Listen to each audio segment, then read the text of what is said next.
अस्सलामुअलैकुम।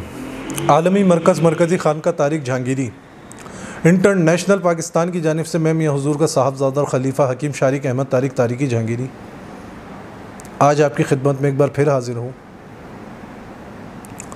आज का जो टॉपिक है वो बेबरकती, बेरोज़गारी के हवाले से है। रिस्क में तंगी, कारोबार की तंगी और जॉब वगैरह के हवाले से जो लोग परेशान हैं उनके लिए है।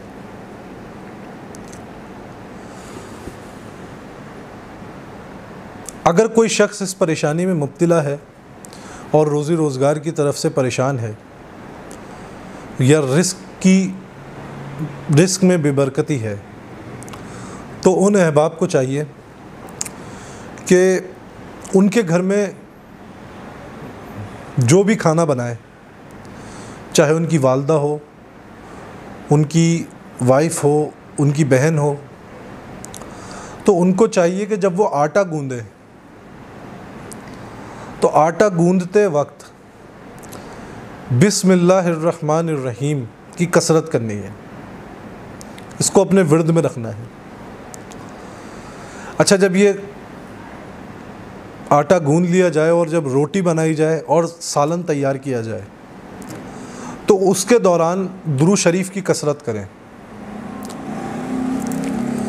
और जब खाना निकाल के कमाने वाले के आगे रखा जाए या कमाने वाले को दिया जाए, जिसकी कमाई से वो घर चलता है, तो जब निकाला जाए और उसके पास रखा जाए तो उस दौरान सूरह मुआइदा की आयत नंबर 114 सूरह मुआइदा की आयत नंबर 114 7 मरतबा पढ़ के खाने पे दम करके उसको खिलाया जाए।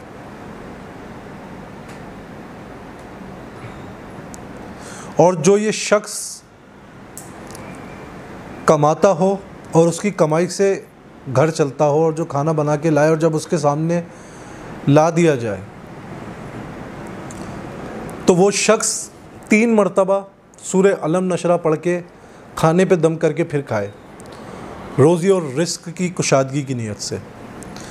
तो इंशाअल्लाह जो लोग इस अमल को अपनी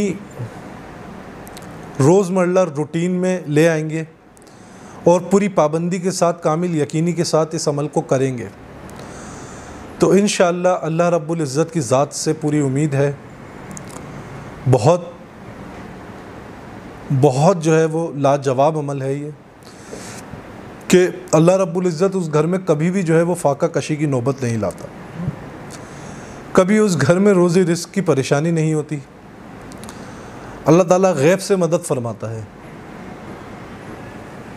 अपनी दुआओं में मुझे याद रखें। और अगर किसी अमल की इजाज़त लेनी है, किसी अमल के बारे में पूछना है, रूहानी इलाज कराना चाहते हैं, रूहानी मामलात हैं, रूहानी मशवरा लेना चाहते हैं, कोई तिब्बी मशवरा लेना चाहते हैं, तो मेरे व्हाट्सअप नंबर पर रब्ता करके मुझसे बात कर सकते हैं। अपनी दुआओं में मुझे बहुत याद रखें। अल्लाह ताला आपका और मेरा हामी व नासिर। जज़ाकल्लाहु खैरा। अस्सलामु अलैकुम व रहमतुल्लाह।